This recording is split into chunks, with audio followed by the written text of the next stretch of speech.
Hi, I'm LDS in Medium, and thank you so much for tuning in today. I want to try to bring religion and spirituality closer together, and this is what this pod is all about. I will talk about my own thoughts and feelings as I am both LDS and have spiritual gifts, something that I've had my whole life, but I always thought that it was hard to combine these gifts with my religion. This has torn me into two directions, and I have talked to many people who feel the same way. I can't choose not to have my spiritual gifts, but I can choose how I use them. And I always want to use them for good and to help others. I believe my heavenly parents gave them to me for a reason.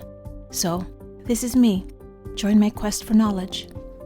So, as me and my sister did a 5-day New World, New You challenge with Tony Robbins in this past January, we wanted to talk about what we experienced and our thoughts that we took with us from this challenge. It was 5 days packed with information and exercises and challenges every day. And that is why we decided to make this a sister episode and do shorter episodes over the week with our thoughts and reflections. This is also my chance to introduce you to my sister, my guiding light in the darkness and my anchor in reality, and my best friend. So this is episode 4 of day 1 of Tony Robbins' New World, New You challenge. Mindset, action and results. Tony Robbins said, use our stress. Don't let the stress use you. When you are experiencing extreme stress, it pushes you to discover how strong you really are, discover who your real friends are, and build an immunity to future problems. What do you think about that? I think it's true. And I also think it's true that when he said your worst problem is someone else's dream, we all have trials in life and we all have different paths in life. And what I experience as really hard for me can be a dream to someone that has it even harder.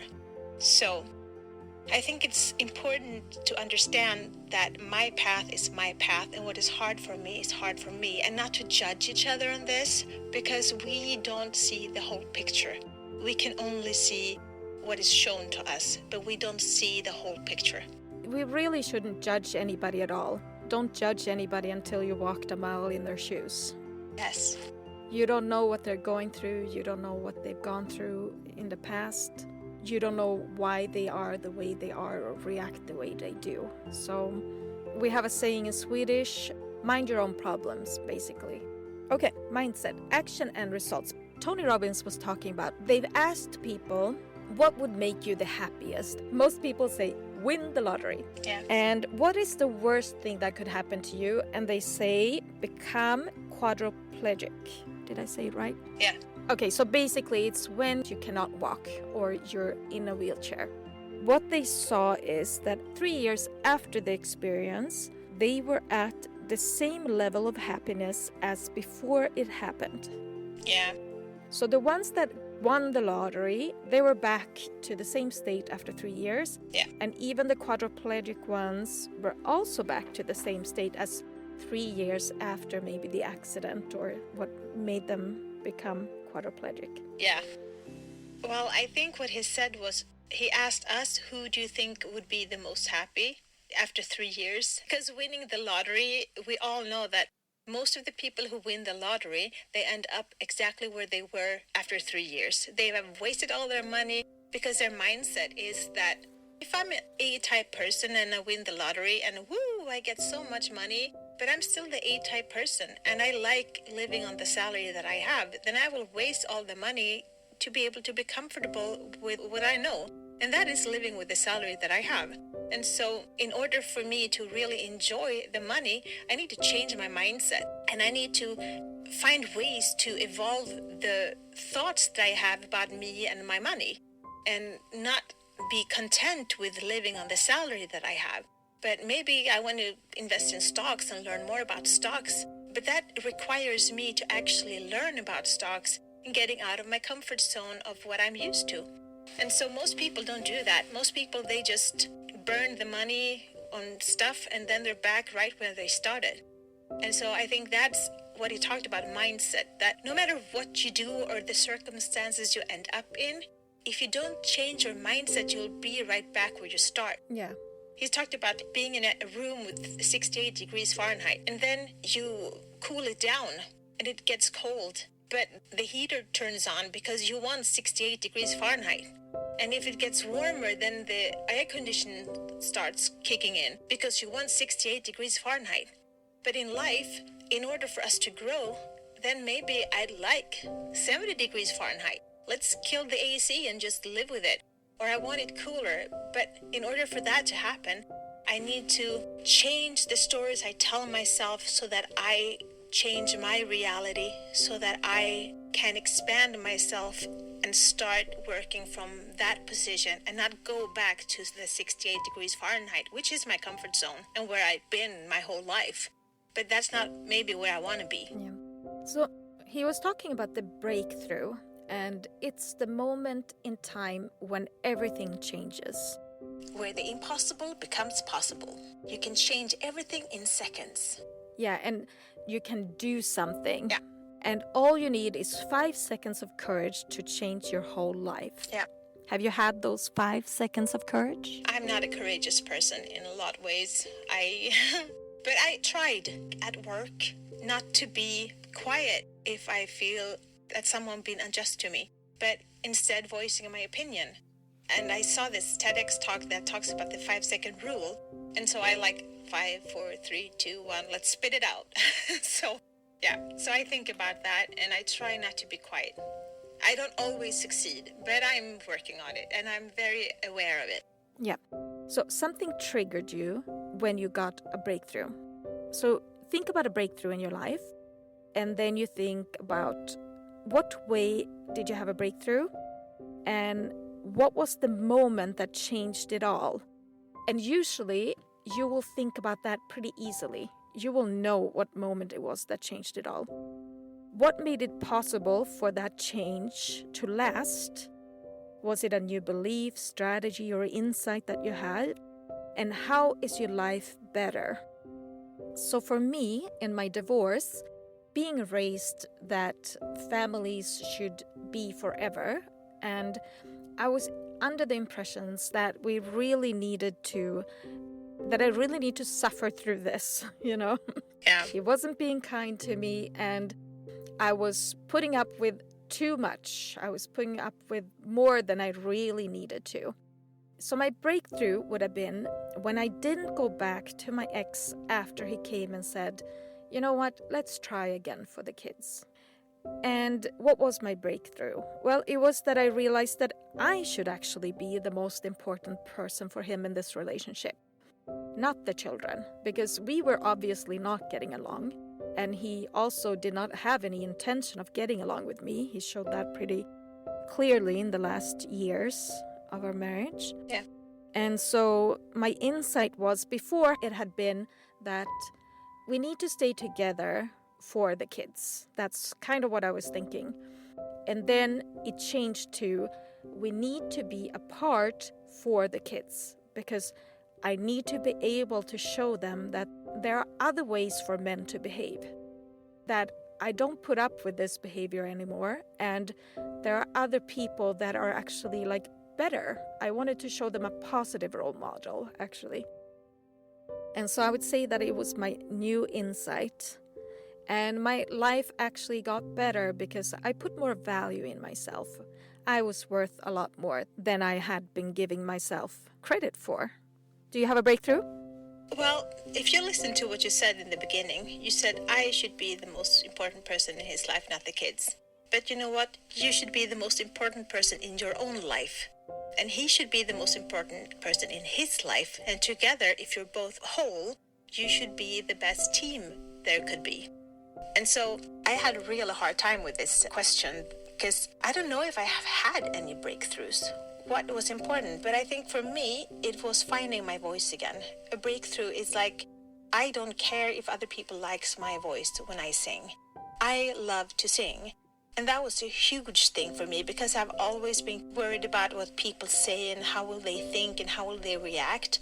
But you know what? I don't care because I love to sing, period. And so if they don't like me singing, they don't have to listen. But for me, it was really, really important to find that inner strength in myself and my belief for myself and my value for myself. And because I just love to do it, so I'm doing it no matter what people say. The thing that you said about singing, that was a big breakthrough. I mean, you went from not singing because you thought that you weren't good enough or you were maybe comparing yourself to others, to actually not caring about others and just, I'm singing because it makes me happy. And so I think that's a huge breakthrough. I think what's that my breakthrough is, I'm happier, I'm learning to love myself, I'm amazing, I'm worthy. And this is my dream, so I'm never going to give up on it. You always called me like the unintended artist or something like that. Yeah, the unintentional artist. Yeah. That's when I got you. Recorded songs that we were writing. Yeah. Okay, so here, the sequence to success. Right mental state. We needed to tell ourselves the right story. And if you're not telling yourself the right story, you need to change your story to change your life. And you also need to use the right strategy. And most of the times, you do it the other way. You start with the strategy, then the story, and then the state. But the state is important because that's where it starts. So it was state, story, and strategy. Your biography is not your destiny. So that means that whatever happened to you in your past, it doesn't mean that it has anything to do with your future. You're not limited about what happened to you before, and it doesn't limit what you can achieve in the future. You're still in control of your life, and what might have seemed like the worst day of your life could actually turn out to be the best day of your life. Yeah, it comes into that the story you tell yourself is everything. And if you change that story, it will change your life. So here he was talking a little bit about men being very explicit, which means that they say what they mean. What do you think about women? Do we say what we mean? Well, he said male communication is explicit and female communication is implicit. And so men say what they mean and women say what we think, or we think. What we think and what we see are two different things. Like I always tell the story. If I go on the street and I look into this window, I see a dress and I will say, oh, what a beautiful dress. And my ex-husband said, yes, and then he'd keep walking. But for me, when I said, oh, what a beautiful dress, it meant I'd love to go into this store and try that dress on and see if it looks beautiful on me. But what he heard was, what a beautiful dress. He looked at it, he assessed it, said yes, and he kept moving. But I think that's such a telling story about how women and men communicate. Because I was thinking that he would understand me when I said, oh, what a beautiful dress, and how much that meant to me and how much thought I put into those words. But it just never happened that way. So I guess they can't read minds. No, I think something I've learned is in order for me to communicate, I need to communicate what I actually think and not have him read my mind and try to decipher what I really think from the words I'm using, which is kind of hard since I'm a woman. And none of my women friends have a problem with my thinking, so... Yeah. Do women then need to be more explicit? They need to actually say what they mean? Women needs to say more what they really mean, and men needs to listen more to what is actually being said and the emotion behind it. So if we can meet halfway, then I think the communication would be much better. Okay, once you are in your story, you only find what you look for. Yeah. And we get what we look for. Yeah. And the past does not equal the future unless you live there. It's like when you go into a room and someone says, look around the room and look for everything that's red, and you just memorize everything that's red in the room. And then they say, okay, close your eyes and tell me all the green things in the room. And it's like, but you said red, yeah, but what was green in the room? Well, I didn't focus on the green, I was focusing on the red. And so that's life. What we focus on is what we look for. If I want to get pregnant, you know how many pregnant women I saw when I wanted to get pregnant? They were pregnant ladies everywhere. I hadn't seen them before because And strollers? Yeah, because focus hadn't been on them. But once you get an idea in your head, you'll start looking for that around you. It's always been there, but once you start to be aware of what it is you're looking for, then you'll just see it everywhere.